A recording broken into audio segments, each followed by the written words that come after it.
everybody. Welcome to Quarantine Qontent. And as you can see, we have a very big episode. I just want to update from today. I got up really late, at 8:30 instead of my 6 a.m. And of course they called me at 8:30. They were very generous with the time I get to sleep. After I did my breakfast, I went back to sleep again and then got up at 1 p.m. So I think this might be like 1:30 or even 2. So this is a big episode that I planned and I couldn't even get up in time for it. Anyway, I said I was going to explain the map behind me, but as you can see, it's probably not the only thing that I'm explaining. So since I was 6 years old, I started making my own world and I started writing my own thing. And even though I'm still not a good writer because I can't write a story, I've tried doing a lot of world building, which in hindsight wasn't that good either, but at least I did it. And we're gonna explore all of it because this is my show and you guys are watching it. So I've been categorizing this entire section into about 3 to 4 parts. Start with maps, then characters, and then language, and then just whatever, grab bag. I have to note that this is not the full extent of my work. I've been posting some of this stuff on a personal blog I have that I don't share, but I use in an archive for certain ideas that I have. I think I'll put the link down here somewhere. A lot of this is actually very digital, and I don't think I will have the time to explore it, even though there is a lot of it. And I would have been very excited for you to see it. And maybe I'll just dump it in there at some point. Okay, first section. So this is the first map you guys have seen in my show, because that's the one you've been looking at the whole time. And if you look closely, this is a map of an island slash continent called Vigos. And there's a lot that you can see. The big words are just regions, that are kind of arbitrary regions, and you'll find out why. And down there's like a bit of cities and such. There's a bit of writing, and there's a bunch of islands and rivers. And I don't really show the mountains very well because I didn't want to draw it I didn't draw it very well on the computer program. I used Inkscape for this. And down here is another island. This one will become important a bit, but for now it's kind of a backwater. This one is a lot more complicated map. There's way too much information, I know. What you can see are these are regions, and these regions are basically political, like Westpinsa or Tetraorsis and Justisos and Radosian. They're broken into administrative regions, and these are just small provinces that I have. And these provinces do all the stuff that makes up the regions. And you can see what all these squares are, and these are basically the people who control or run that particular province or region. And this is not an efficient way of doing it, I have to say. It's better online. But like, look at the names. I use the word count and the kings, but duke. But really, this is not the way that they organize themselves. They would use provincial governors and regional governors. I was doing CK2 at the time, and this just makes it shorter for me to write. Over here, the black one is the capital at the time. And you can see this one is the fiefdoms and governorships of Vigos during the reign of Roland and Dinsa. And that's because it happens at a particular period in time. So let's move on to the next map. Actually, before that, these are the Tetrani circles, the people who run the empire. And these guys will be important soon. And some of them is actually quite outdated, but we'll get to that later. This is a proposed map that I made, and this is actually how I design a map first. I do it on pencil and paper, I draw my own guidelines, and then if I have time, I turn it into this. But like at the moment, it's just this. And actually I turned to this, and then I turned to this, so you can notice that for this map, I actually hand drew some of it, but I just overlaid it with a bit of the digital stuff. There's another one. And it's this one. This is Nelka. No, this one is more recent. You can see that the language, they look quite diverse for each places, and that's because I was trying to simulate Northern Europe for this, and Northern Europe and a bit of Eurasia, and I had to really research the languages, and so I wanted to make sure that they look somewhat similar to what I want. So you have places in the bottom that looks a bit more Slavic, like Voshnica, and up here they look a bit more German, like Kaite and Schnaugen. Then it looks a bit more Russian, yeah, Korotsk. And up here, it's a bit more Scandinavian. As you can see, actually, my geography may be really bad. So I forgot to post this, but this is one of my maps. That's a modified version of this one. Yep. But this one has a bit more political context, and this one is detailing a certain war, a certain civil war, I would say, between two different factions, with maybe a middle one, and some neutral provinces. And so, this is the map I also use as a default if I want to show some political things going on. This map is a proposed map. I have to have another one on a different island. But this one is quite blank, because I had an idea for what to do with this, but I didn't really get the cultures right, and I wasn't sure what I wanted to do. But now we're actually going to get to the biggest, baddest map that I have, and you're going to be very surprised.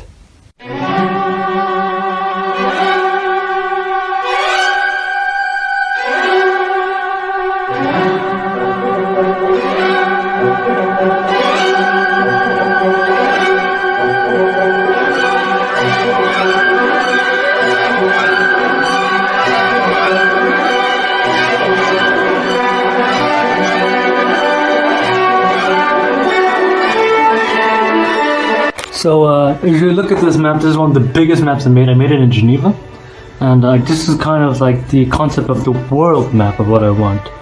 And it's really big, but not very detailed. And in fact, I actually think it's pretty ugly. And this one is actually Nelka, and this one is Vivos. Nelka looks a bit bigger, and then that's because when I was writing this, I realized that my entire life I've been doing geography wrong. I just never understood how to do it right, and I made a big mistake because most of my maps, if you haven't figured it out by now, it's often determined by the size of the A4 paper. I just want to fill it without actually accounting for the fact that not every landmass in the world fits in A4 paper. And I'm sorry for that. Down here is actually something else. This is actually the work. This is actually the work and math I put into trying to make sure that my map looks somewhat similar to the size of the Earth. Okay, so that's all for the maps for now. And let's get to the other one, characters.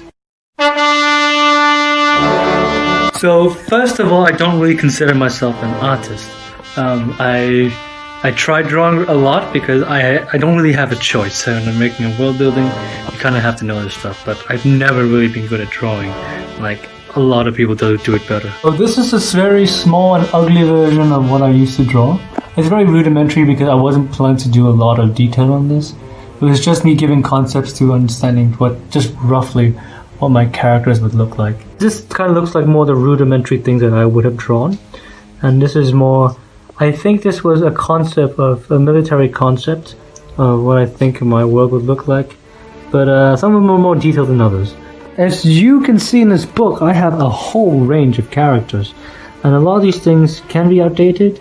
And but I haven't really worked a lot on it. Yeah, this is kind of the default way I draw my characters. If I want to do it medium quick, this is what I would do. I have some quite earlier drawings. This one over here is actually quite rudimentary. So this is what my concept would have been in the beginning, and they would turn into something like this. This was a drawing I made back in, I think, high school. So this was my art style back in high school, and there's some other ones. And this is another one. And this is another scene. This is a bit more of a modern thing. And this was one of the earlier ones too. This is a concept sign language. We haven't got the language yet, but this is the concept sign language I had. I took pictures on my own hand and then drew it. And you know what? I think it looks really good. Like, I didn't really think of it. It looks pretty good. Except these two and OP, because somebody else drew it. And Pan, I still remember it's you. This one was one I did in Hong Kong U. So at the time, in one of my world, I had a concept for what a certain modern native culture looked like if the natives basically had somewhat of an independent way of designing their own modern army. And this was some of the concepts of what it could look like. Here's another one of my artworks. This one was back in 2016-17. It looks pretty good. But it makes the other page look really bad because of all the pencil drawing I've been doing. This right here is also a bit more concepts. These are also somewhat medium, rough drawings of the characters that I want. And they're, I would say, medium because I actually have a finalized version of what they would look like. Somewhat finalized. I still have some more over here.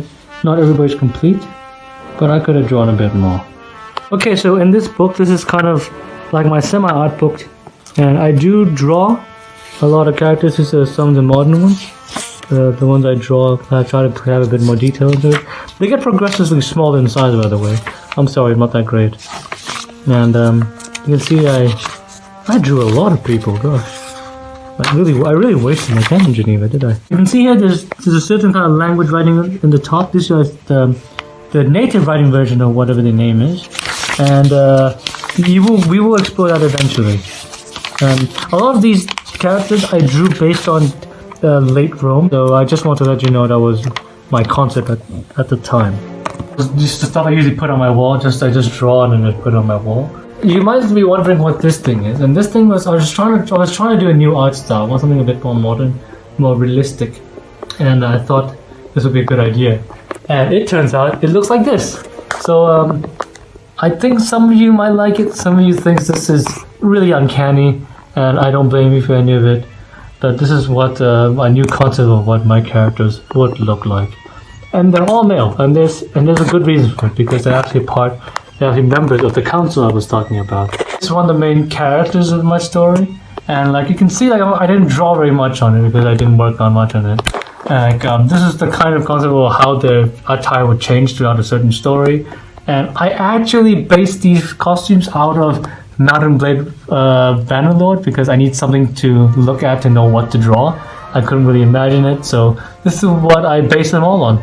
Let's just get to something that's one of my personal favorites, language.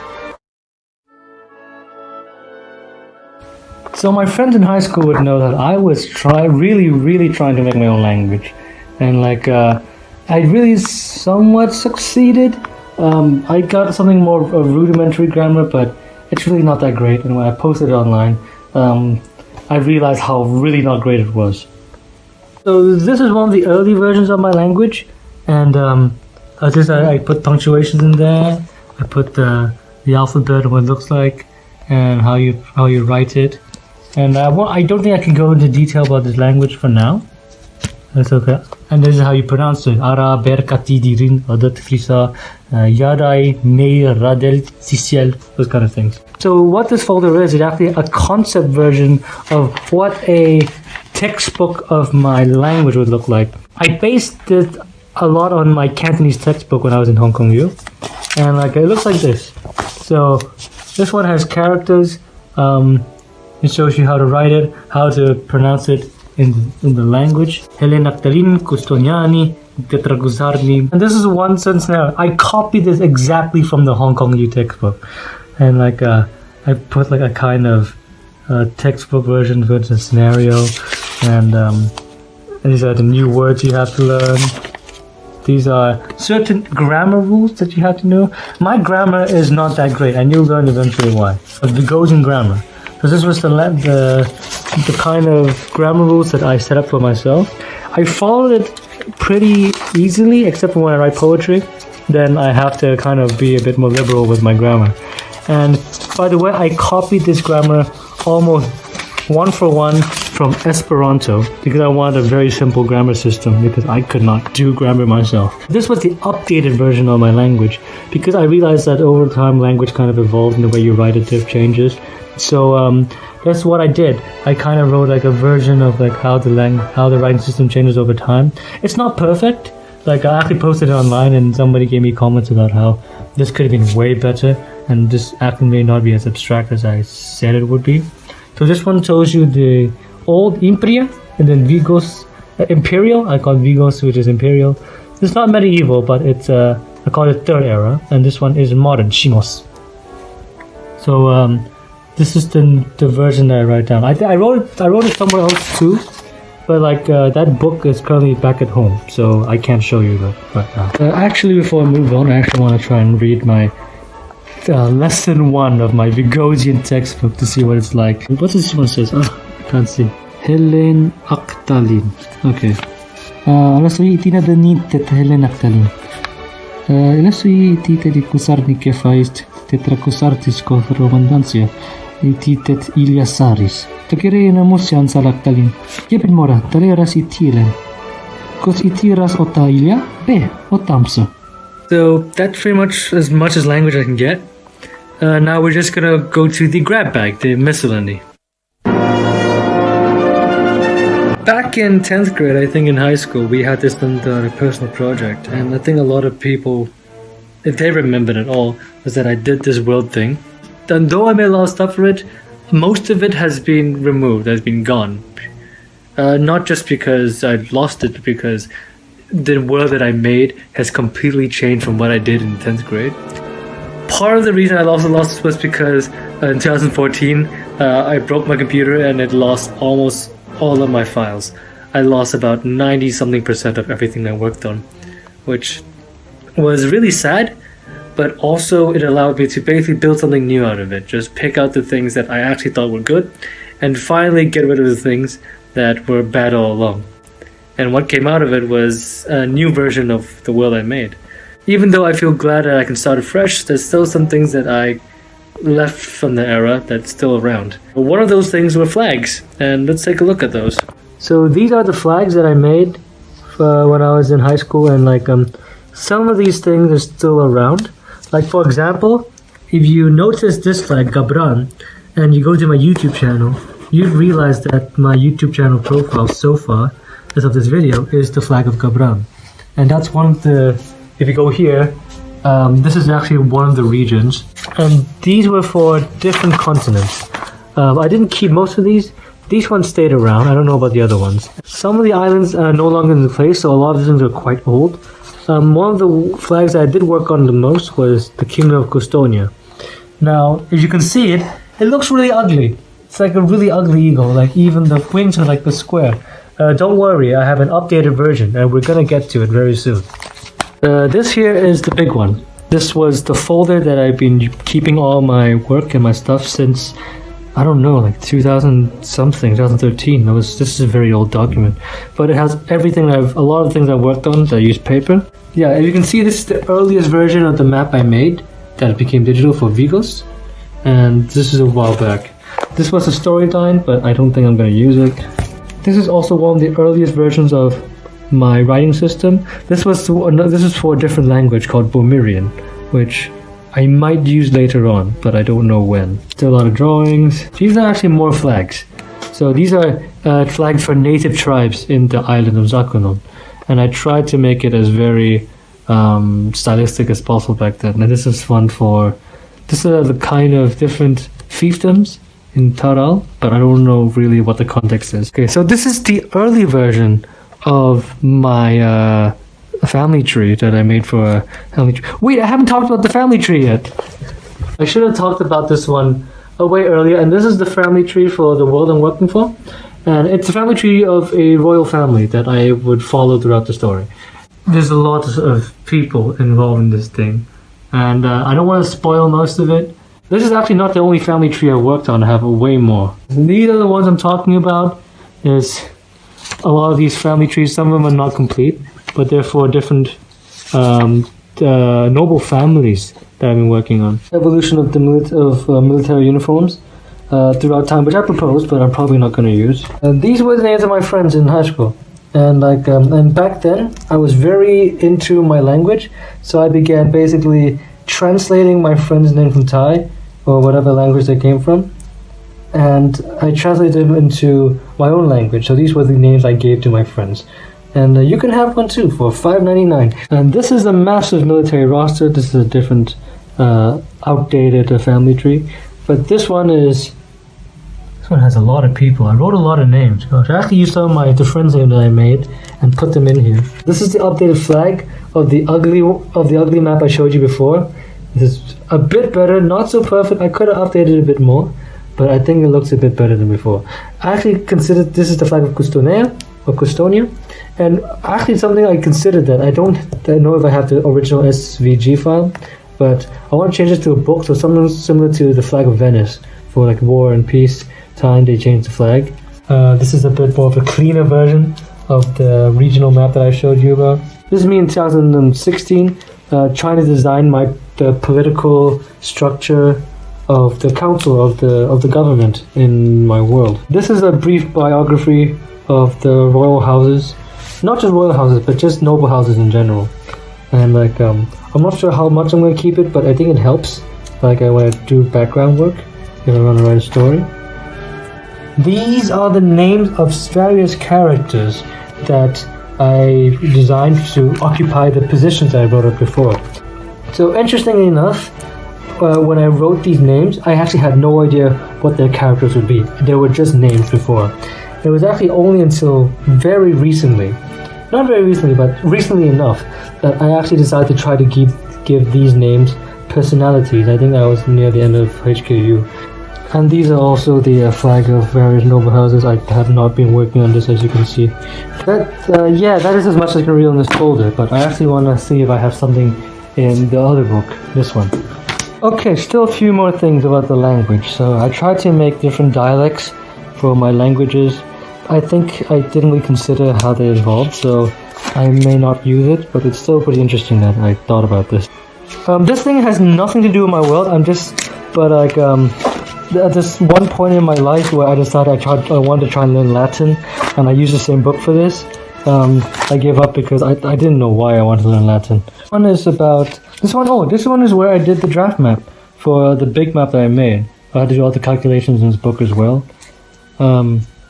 This one, I wrote a poem, I think. Friends, Romans, countrymen, this is the entire episode. I am gonna spend way too long editing this, but that's how it is. Thank you for sitting around and listening to my creative indulgences.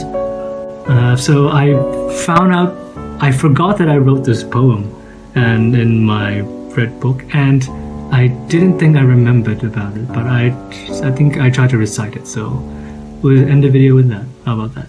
Ustrited hosti hapaite, uslido lastinet gere, uslila sanfve koraimon, uslia toiniko vikos, epilevikos dislite, effian uslitilite, culpe que fonnos asandet, dutaras bis planangas, livas tetrakan mai tetsi, koini holke istukan mai, doffer tetrakan mai fitte, vikos tastet, ist duta.